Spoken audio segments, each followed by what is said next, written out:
Hello everyone, this is Aarti and welcome to SR education online classes.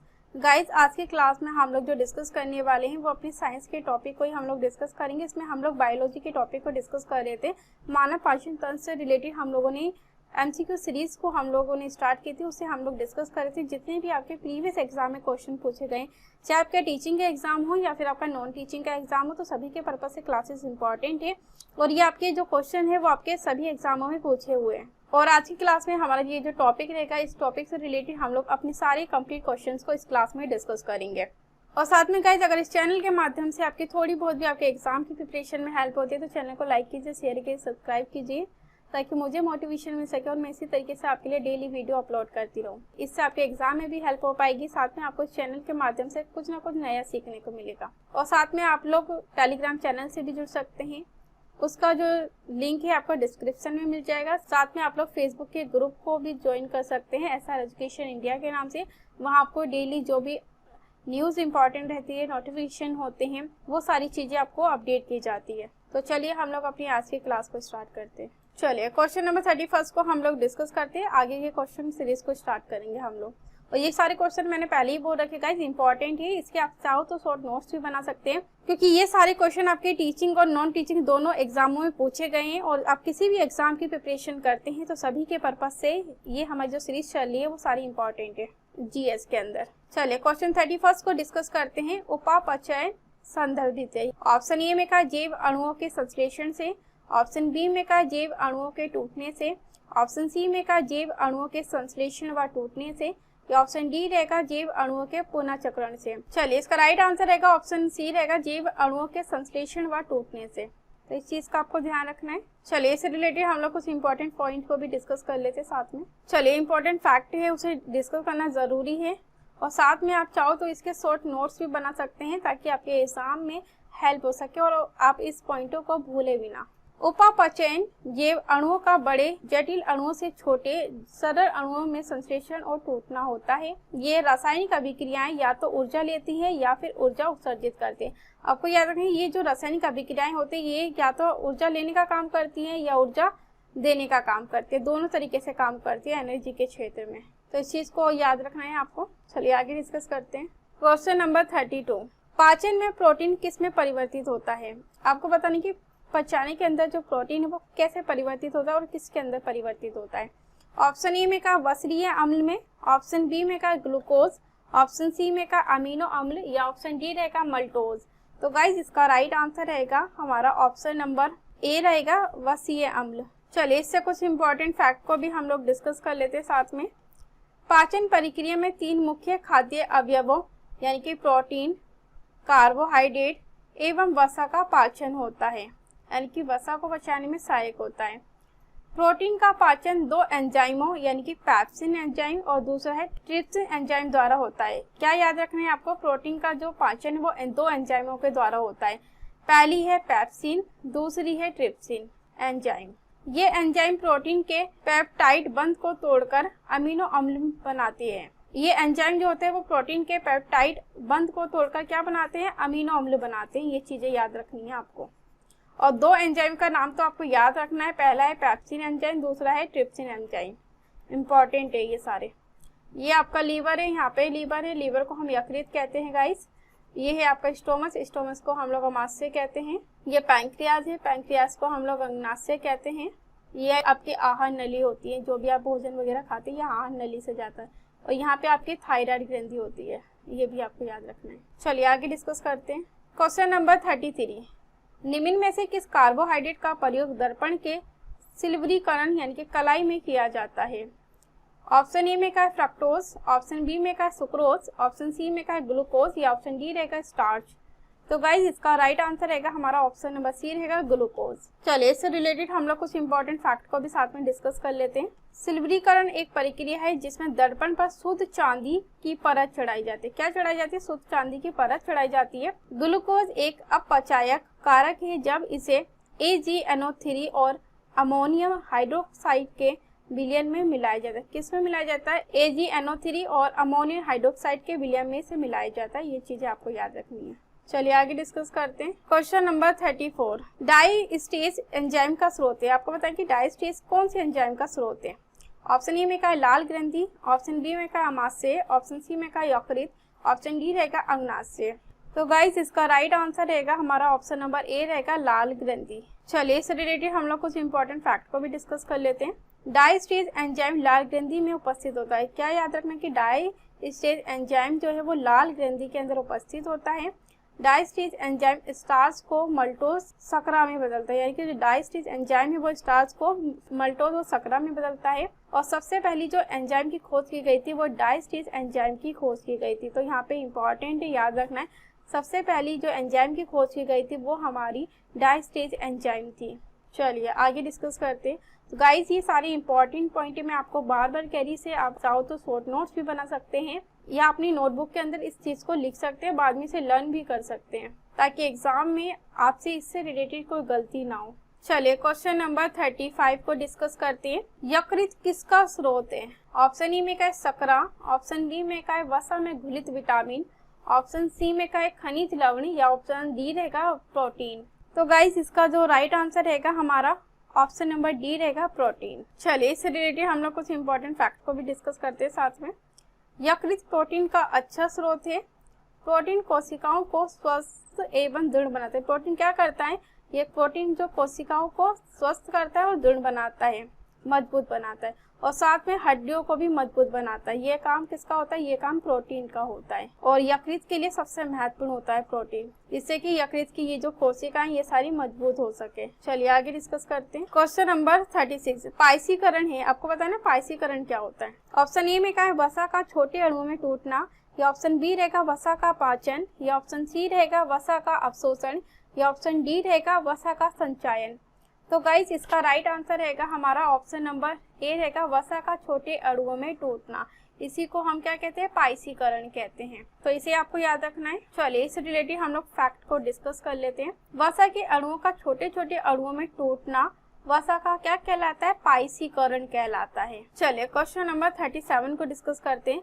Protein का पाचन किसके द्वारा होता है? आपको बताएं कि जो प्रोटीन का पाचन होता है वो किसके द्वारा होता है? ऑप्शन ए में का है प्रोटीएज, ऑप्शन डी में का एमाइलेज, ऑप्शन सी में का है लाइपेज, ऑप्शन डी में का है न्यूक्लिएज। तो गाइस इसका राइट आंसर रहेगा ऑप्शन ए रहेगा प्रोटीएज। चलिए इससे रिलेटेड हम लोग कुछ इंपॉर्टेंट फैक्ट को डिस्कस करते हैं। प्रोटीन का पाचन प्रोटीएज एंजाइम के द्वारा होता है। किसके द्वारा होता है? प्रोटीन का जो पाचन है प्रोटीएज एंजाइम के द्वारा होता है। अमीनो अम्ल बनाने के लिए प्रोटीएज एंजाइम प्रोटीन के पेप्टाइड बंध को तोड़ता है। क्या करता है? अमीनो अम्ल को बनाने के लिए प्रोटीएज एंजाइम जो है वो प्रोटीन के पेप्टाइड बंध को तोड़ता है और प्रोटीएज एंजाइम जो है वो 84 परिवारों में वर्गीकृत किया जाता है, यानी कि प्रोटीएज एंजाइम को 84 परिवारों के अंदर क्लासिफिकेशन किया जाता है। ये भी चीज आपको याद रखना है। चलिए आगे डिस्कस करते हैं। क्वेश्चन नंबर 38 एंडोस्कोप एक ऐसा यंत्र होता है जिससे अमाशय में अल्सर का पता लगाया जाता है। किसका पता लगाया जाता है? अल्सर का पता लगाया जाता है। यह एक संकीर्ण नलिका है जिसे मुंह के माध्यम से अमाशय में डाला जाता है। वे क्या होता है जिसे मुंह के माध्यम से अमाशय में डाला जाता है, यानी कि किसके द्वारा डाला जाता है?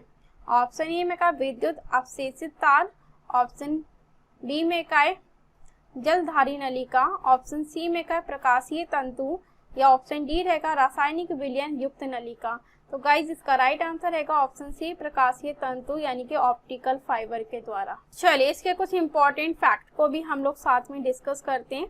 एंडोस्कोप एक ऐसा यंत्र होता है जिसके माध्यम से अमाशय में अल्सर का पता लगाया जाता है। किसका पता लगाया जाता है? अमाशय में अल्सर का पता लगाया जाता है। किसके द्वारा? एंडोस्कोप यंत्र के द्वारा। ये संकीर्ण प्रकाशीय तंतु यानी कि ऑप्टिकल फाइबर का बना होता है। ये किसका बना होता है? ये प्रकाशीय तंतु या ऑप्टिकल फाइबर का बना होता है, जिसके एक छोर पर क्या लगा होता है? बल्ब लगा होता है। बल्ब कैसा होता है? जलता हुआ बल्ब होता है, जिससे प्रकाश मिलता है, यानी कि एक किनारे पे जलता हुआ बल्ब लगाया जाता है। तो ये चीज आपको याद रखनी है। चलिए आगे डिस्कस करते हैं। क्वेश्चन नंबर 39 खाली पेट की श्लेष्मा परत में कौन सी विशेष परत पाई जाती है? ऑप्शन ए में का है ट्रिफिलोसोल, ऑप्शन बी में का एरोली, ऑप्शन सी में का है रोग, या ऑप्शन डी रहेगा बिली। तो गाइज इसका राइट आंसर रहेगा ऑप्शन सी रोग या डिसीज। चलिए इससे रिलेटेड हम लोग कुछ इंपॉर्टेंट पॉइंट को भी साथ में डिस्कस कर लेते ताकि इस क्वेश्चन में हमें किसी भी तरीके से कोई कंफ्यूजन ना रहे। साथ में इन सारे पॉइंटों को गाइज आप लोग लिख भी सकते हैं अपनी नोटबुक में। अमाशय श्लेष्मा पेट की झिल्ली, यानी कि जो अमाशय है वो श्लेष्मा पेट की झिल्ली है जिसके अंदर या जिसमें जठर ग्रंथि होती है। जिसके अंदर कौन सी ग्रंथि होती है? जठर ग्रंथि होती है। खाली पेट के संकोचन के दौरान पेट की दीवार आवरण पर कई प्लेटें बनती हैं, यानी कि पेट की दीवारों पर कई प्रकार की प्लेटें बनती है जिनका नाम क्या होता है? जिन्हें रोग कहते हैं, ये याद रखना है। ये होता है हमारा अमाशय या स्टोमच।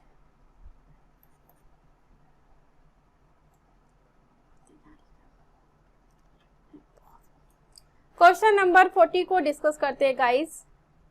अमाशय में कौन सा एंजाइम प्रोटीन का पाचन करता है, यानी कि अमाशय में कौन से एंजाइम प्रोटीन का पाचन होता है ये बताना है। ऑप्शन ए में का है ट्रिप्सिन, ऑप्शन बी में का है पैप्सिन, ऑप्शन सी में का है लार उपस्थित एमाइलेज, या ऑप्शन डी रहेगा अग्नाशयी नलिका। तो गाइस इसका राइट आंसर रहेगा ऑप्शन बी रहेगा पैप्सिन। चलिए इससे रिलेटेड हम लोग कुछ इंपॉर्टेंट फैक्ट को भी साथ में डिस्कस कर लेते हैं। अमाशय में उपस्थित हाइड्रोक्लोरिक अम्ल पेप्सिनोजन को पेप्सिन एंजाइम में परिवर्तित करता है, पेप्सिन एंजाइम में बदलता है। पेप्सिन एंजाइम प्रोटीन के पाचन में सहायक होता है, यानी कि जो पेप्सिन एंजाइम है वह प्रोटीन को पचाने में भी सहायक होता है, ये आपको याद रखना है। और पेप्सिन एंजाइम जो है वो अमाशय में पाया जाता है, ये चीज आपको याद रखनी है यहाँ पे। चलिए क्वेश्चन नंबर 41 को डिस्कस करते हैं। पित्त रस कहाँ संचित होता है? आपको पता है कि जो पित्त रस है वो कहाँ पे इकट्ठा होता है। ऑप्शन ए में का यकृत, ऑप्शन बी में का वक्र, ऑप्शन सी में का पित्ताशय, या ऑप्शन डी रहेगा पिलिया। तो गाइस इसका राइट आंसर रहेगा ऑप्शन सी पित्ताशय के अंदर। चलिए इससे रिलेटेड हम लोग कुछ इंपॉर्टेंट फैक्ट को भी साथ में डिस्कस कर लेते हैं। यकृत की बिलीरुबिन और बिलीवर्डिन कोशिकाएं पित्त रस का स्रावण करती हैं जो पित्ताशय में संचित रहता है, जो पित्ताशय में इकट्ठा रहता है और पित्त वाहिका द्वारा स्रावित होता है। किसके द्वारा स्रावित होता है? पित्त वाहिका के द्वारा स्रावित होता है। पित्त रस वसा के पायसीकरण में मदद करता है, जो पित्त रस है वो वसा के पायसीकरण में भी मदद करता है, ये चीज भी आपको याद रखनी है। लीवर को हम क्या कहते हैं? यकृत कहते हैं। ये रहा हमारा यकृत।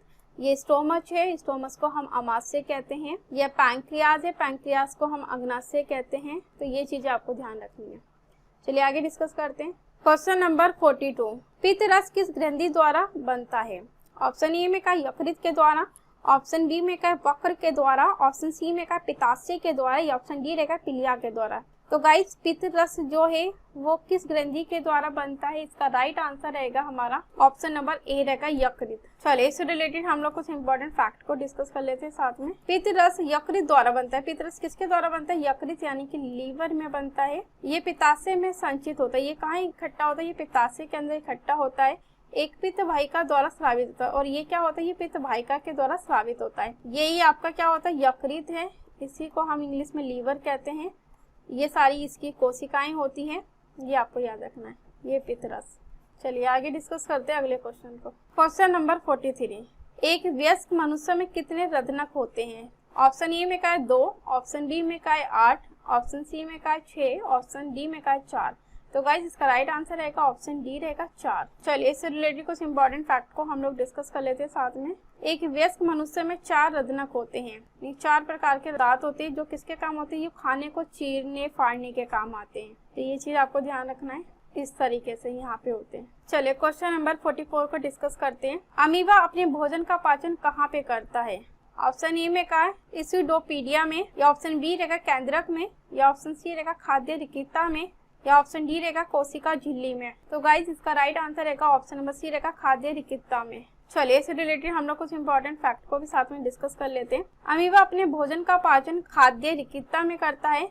अमीबा के अंदर जो पोषण का तरीका होता है वो किसके द्वारा होता है? होलोजोइक के द्वारा होता है। ये अपने पूर्ण भोजन को निगलता है और फिर खाद्य रिक्ता में इसे पचाता है। क्या करता है? ये अपने पूर्ण भोजन को पहले निगलता है, लेता है, तो उसके बाद खाद्य रिक्ता के द्वारा इसे पचाता है, इसका डाइजेस्ट करता है। तो ये चीज आपको याद रखना है। चलिए आगे डिस्कस करते हैं। क्वेश्चन नंबर 45 को डिस्कस करते हैं। मुंह किस तंत्र का अंग है?